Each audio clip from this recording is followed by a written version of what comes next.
You got a dream. You swear you're committed to it. And you make the decision that you're going to go for it. You're in the middle of taking that step. And then all of a sudden, you feel yourself freezing. It sounds, that voice that freezes you sounds so practical. I love what Jim Carrey says when he says that fear often disguises as practicality. And in that moment, that's when you pivot, not even pivot, but you back up, you get distracted, you sidestep, and an hour, 2 hours, days, weeks, months later, you look back and you see, how did I get derailed? What is it that you do with that fear? How do you harness the power of your fear in order for it to become the fuel for you to move forward? My name is Felicia Searcy. It is my joy to be your partner in believing. Your dream is my passion. And in this live today, I want to help you know what to do with fear. The fear that stops you. One of the things that I will hear from the thousands of people that I've had the honor of working with around the world is that what's the thing that stops you? Yes, that's one thing that you can do, Darja, and then I'm going to give you a whole process that not only are you breathing, but that this will move you forward. Hey, Patricia, good to see you here. So the thing that people can conceptually talk about when they talk about the thing that gets in their way is that they conceptually talk about fear. Oh, fear, or you got to get out of your comfort zone. That oftentimes people will talk about needing to get out of your comfort zone. And it sounds so good conceptually, right? That we can be in, listen to inspirational videos, like I hope this is for you, and podcast and do seminars and there's this, we got to get out of our comfort zone. Hey, Shannon, good to see you. But when it comes to practically doing that, number one, recognizing when you are making a case for your comfort zone, and then what to do when you're in that comfort zone. Hey, Kathy, talking about what to do when that fear just grips you. That's a whole nother level conversation that I just have not seen or hear a lot of people engaging in it. So bring to mind right now your highest dream or aspiration. The one that when you think about it, absolutely takes your breath away. Thank you, Camille. And notice what's happening for you as you're bringing that to mind. There's a part of you that's excited. Hey, Camille, good to see you. And then there's a part, there's a part of you that gets excited, right? Now, here's the thing about excitement. Hey, Kathy, here's the thing about excitement. Excitement suggests that it's not normal. Even when it's in, there's that, oh my gosh, this could be really great. The excitement suggests that it's not normal.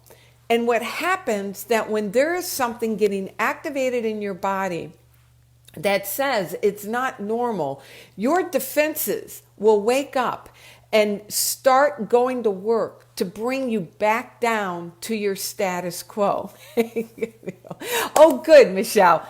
Good. Yes, because fear is the thing that stops us, right?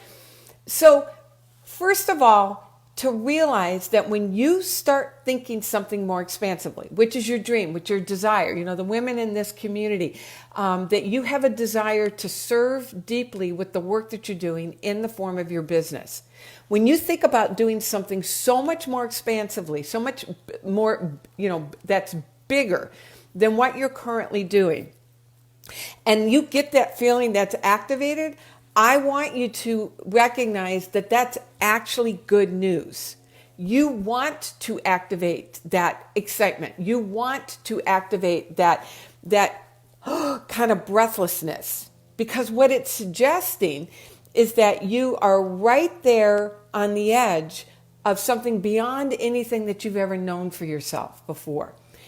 You know how to do your current life. You know how to do your current routine. There's no reason to get nervous excited with your current routine.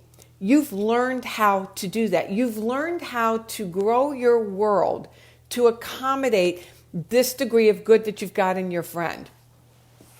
So, hey, Missy, really good to see you. Missy, this is what I can bring your group at the end of the month.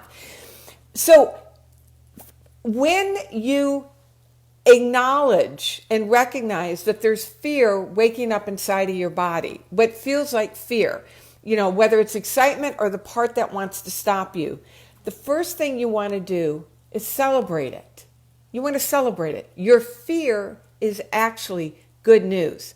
Now, it may not feel like it in the moment, but really the only thing that's happening is that you have activated a different sensation in your body than what you're normally used to. You have not accommodated this new level of good that your dream is seeking to bring to you. And so what happens is that when you start thinking more expansively and you feel that trigger getting activated in your body, your brain will start going to all of the reasons why it won't work. You will go to being practical. You will go to the practicality. And again, I said this at the top of the broadcast, that Jim Carrey once said in a commencement speech that fear is often disguised as practicality. Your dream and practicality do not belong in the same sentence. You cannot be practical and move into your dream.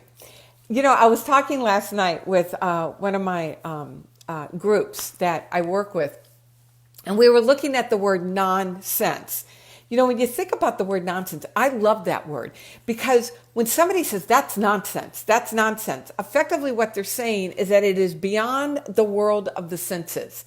It is not within your five senses. So when we talk about nonsense, we're talking about something beyond what we can see with the five senses. Practicality lives in the world of your five senses. Your dream does not live in the world of your five senses. Doesn't mean that you're not going to use your five senses or your intellect in a way that moves you forward. But hold on. Oh, Rebecca, that's a great question. All right, let me explain what practical means in just a second. What happens is that people let their intellect stop them rather than let their intellect serve their dream. So practical means when you're practical, you're looking at what you think you can do. So it might be a practical move for your business may be, you know what, I can't make that investment in whatever it is, marketing, I can't do that because I can't see how I can do it. When we're practical, we're effectively saying that we have to be able to see the plan. We have to have it mapped out. We have to be able to see how we can do it. And the thing about your dream is that your dream invites you to go beyond what you can physically see and start working with possibilities that will be revealed as you move forward. So practicality is when you let the intellect lead. Your dream possibility is when you let your heart lead, and there's more to it. All right, and that's a whole nother topic that I will speak to. All right, so when we think about fear, right? So the topic of this live is when fear stops you, and what happens is that you get a possibility, you get a dream about something so much more expansive than anything you've ever known for yourself before. And all the reasons why you can't do it start stacking up. I don't have the money, I don't have the time, I don't have the support, I don't have the know-how, I'm too old, I'm too young, I'm too thin, I'm too fat, I'm too tall, I'm too short, whatever it is. You're going to find reasons why it won't work. Without understanding what's really going on, what happens is that those reasons start watering down your intent, your desire, your stamina, and your resolve.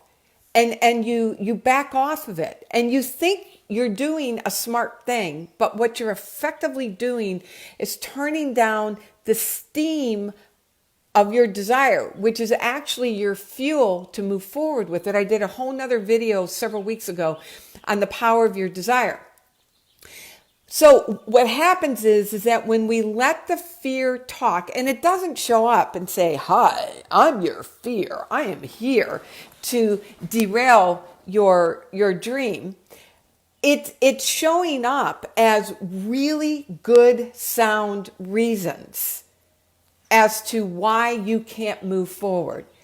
So the first thing, number one, is to recognize when that voice is starting to talk to you. And yeah, Michelle, it could be your ego. It's that there's the part that wants to move forward, that's your life force, and then there's the part that's going to fight like crazy to keep us right where we are. It's the part that wants to keep us safe. So it's actually a part that's looking out for us. It's just misguided, right? It's a misguided part of us. It's not the part that's truly connected to what's real and essential about us. So number one, it's to learn to recognize when that voice is talking, to learn to recognize what it sounds like and what it feels like in your body. Now, and let me speak to that just a little bit more, because when I say what it feels like in your body, there's a constriction in your chest. There's some butterflies in your stomach. There's a knot in your throat. Your thinking may get foggy. Your brain may freeze. That you physically have a sensation of fear disguised as practicality that gets activated in your body. When it sounds practical, most people don't recognize it as fear. You just recognize it as being sensible. You're being logical. You're being realistic. When you hear yourself saying those words, you want those to be code for, oh, I bet that's fear. I bet that's my fear talking. So you want to start recognizing what it sounds like, and you want to start recognizing what it feels like. Now, here's the thing. You don't want to go looking for why it's there. This is where I differ from other people. Many people will say this is when you go after your blocks and you transform your blocks and where did it come from? Yes, you can do that, but just know that for every minute that you're doing that is a minute that you don't have to put toward the thing that you really want to put it toward. You don't have the time or the energy to put toward the thing that's really important to you, which is building out your dream. So rather than starting to go down the rabbit hole of digging out what your blocks are or what's going on, I want to give you a different technique to keep you focused on the thing that is really important to you, which is building out a life that you love. So, number one, you start recognizing when fear is showing up, whether it's the tightness in your body and or the voice of practicality. When you're thinking about something more expansive, the first thing you want to do is celebrate. You want to celebrate that. You want to say, wow, look at me. I've activated my fear with my dream. That means I am so waking up to something that's bigger than anything I've ever known for myself before. So, number one, celebrate it. So, Rebecca, I wish I had a dream. I'm going to encourage you to just let yourself play with some different possibilities. To just give yourself permission, because what happens, what I've watched, again, with the thousands of people that I've had the honor of working with around the world, as I've built out a multi-million-dollar coaching and speaking business using exactly what I'm sharing with you all, is that fear will keep people from even allowing yourself to hear what brings you most alive. So, celebrate when you start thinking about something that's more expansive than anything you've ever known for yourself before. Now, celebration alone is not the fuel that will keep you moving forward. In order to do that, we need to sequester the fear. You're not going to make it go away, and you don't wait until it goes away, because here's the thing: it's never going to go away. One of the things that people will tell me is that I need to make sure I'm ready. I need to make sure I'm ready. Well, if you wait until you're ready, you're never going to move, because this requires something beyond anything that you've ever done before. To really go for this thing that matters to you, your dream, your vision, your desire, especially in this community, your business, you have to make the jump before you're ready. We're never going to be ready. Because the thing about it is that what you're doing is a pattern interruption from what you've done in the past. It requires you to step into something that's new, that's awkward, that's uncomfortable. You don't necessarily know how to do it yet. So the first thing to recognize is that there's going to be that uncomfortable feeling in your body. There are going to be those thoughts of, oh my God, what am I thinking? What am I going to do? What if everything goes to heck in a handbasket? Those thoughts come with doing something more expansive. So you celebrate them, then you sequester them. You sequester them. And here's how you sequester those thoughts. You do what I call make a date with your doubt. Make a date with your doubt. Here, Jenny, right here. How do you move forward when you're in the fear? Here's what you do. Number 1, celebrate the fear. Number 2, make a date with your doubt. Physically put on your calendar, date with doubt. Date with doubt. Now, as you get better at this, oh, Charisse, I was thinking about you. You're actually on my calendar to reach out and check on. Really thrilled that you're here. So in the beginning, you may want to make a date with your doubt every single day. Say 3 o'clock. Every day you have a standing date with your doubt. Now, what makes this so powerful is that when the fear wants to start talking, you're able to say, nope. Now's not the time. We do not have an appointment right now. You do not have an appointment to be in my head right now. We're going to talk at 3 o'clock. So in the meantime, I'm going to put you on hold, and I'm going to keep moving forward because we're talking at 3 o'clock. Now, I know that may sound a little silly, but you'd be surprised how powerful it is to know and to let that part of you know, I'm not ignoring you, but we're just not going to have this conversation right now. Now, when the date comes, you want to make sure that you keep that date because that part of you that's trying to get your attention, because remember, it's trying to get your attention because it's trying to keep you safe. Your fear is just simply the part of you that's wanting to keep you safe. And anything new to that part of you that wants to stay safe potentially is a risk. It's threatening. It has not proven itself yet. So you want to make sure that that part of you knows that it can trust you, you know, the big essential you, that you're going to have this conversation.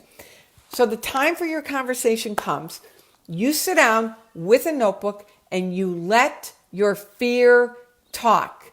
Yes, Rebecca, at 3 o'clock, you can worry. You have permission to worry at 3 o'clock. Now, here's what you do at 3 o'clock.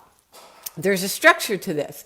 At 3 o'clock, get your journal out and say, all right, fear, have at it. Just let me know everything that you're afraid of. And you just write it down. You just stream of consciousness. You're going to ruin us. You know, us, you're going to ruin me. You're going to drive me into the garden. You're going to chase everybody away. Karine, it is so good to see you. This is a good one for you, Karine. You're gonna, if you do this, nobody's going to be around. Absolutely, Darja. You are writing every single fear down. You just write it down. You just keep writing and writing and writing. And then when you get to the end of it, you let your fear ask. You ask your fear, is there anything else? Is there anything else here that you need to tell me? And when your fear is complete, look at the list and you ask these questions. These are 3 questions that you ask. Number 1, is this happening right now? Is my worst fear, pick the worst fear out and ask, is my worst fear coming true right now? Have I ruined myself? Am I living under a bridge? Have I chased everybody I love away? Am I, whatever it is your worst fear happening right now? And 99.99999% of the time, it's not. Your circumstances may not be to your preference, but you're not in a place where, if you can be in this group and you have a device that you can be watching this, I bet you've got some kind of shelter, you have people that you love, and if you've got food in the refrigerator, and if you don't have food in the refrigerator, it's because you just got to go to the grocery store. It's not because you do not have the means to go get food. And so you want to be really present with the reality that your worst fear is not happening right now. So question number 1, is this happening right now? No, it's not happening right now. Yes, thank you for the thumbs up if this is resonating with you. Question number 2, do I want this to happen right now? Now, I know that that may sound like a no-brainer question, but here's the power of that question. When you're asking that question, effectively what you're doing is that you are taking back your power in that moment. You are effectively saying that, I actually have some authority over this, that I am not at the mercy of the worst thing that could happen to me. Because what happens is that our brain does that spotlight effect. This is great, Rebecca. Hey, Camille, glad you're here. The brain has the spotlight effect of magnifying things that are not to your preference and declaring them, oh my God, this is the worst thing and this is happening to you. And when you're able to stop and ask the question, do I want this to happen to me? In the moment, you're basically claiming back the authority that you do have. Because obviously the answer is going to be no. Now, here's a third question that you want to stay with until you have a solid yes. And the third question is, if my worst fear were to happen, do I know that my God, my higher power, universal intelligence, whatever name you give it, do I know that my God and I could handle this? It's not saying that you wanted. It's not saying that you're drawing it to you. It's not saying any of that. It's just you in that moment realizing that there truly is something so much bigger at work for you, in you, through you, as you. And as you're asking the question, do I know that my God and I could handle the worst possible fear that I can come up with? In that moment, you're accessing that an awareness, and you're going deeper with your sense of communion and companionship with the very power that woke you up. And you want to stay there. And somebody mentioned breathing. You want to literally breathe that into your system. And what you're breathing in is an awareness of a presence, an energetic presence that is moving through you and expanding you, working for you on your behalf. And when you can know that you would be able to survive your worst fear, it ain't happening right now. It's not happening. And there's like a 99.9999999% chance that it's never going to happen. Because our worst fears, think about it, our worst fears, here's the thing, we're all still breathing. So probably our worst fear hasn't come true because we're all here watching this. It's not happening. I don't want it to happen. And if it does happen, deep down to the marrow of my bones, I know that there is a power at work in my life that with that power, I could handle it.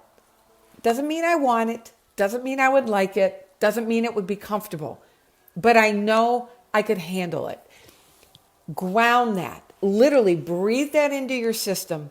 Then what you want to do is that you want to anchor this in an action step. It's not enough to know this, but now you want to harness the power of this to then be able to take it and act on it. And Darja, I got a whole conversation around being in a close, intimate relationship with somebody who's had multiple suicide attempts. And so we can absolutely have that conversation if you wanted. That one I know personally, not for me, but for a loved one that I was actually in the same household with.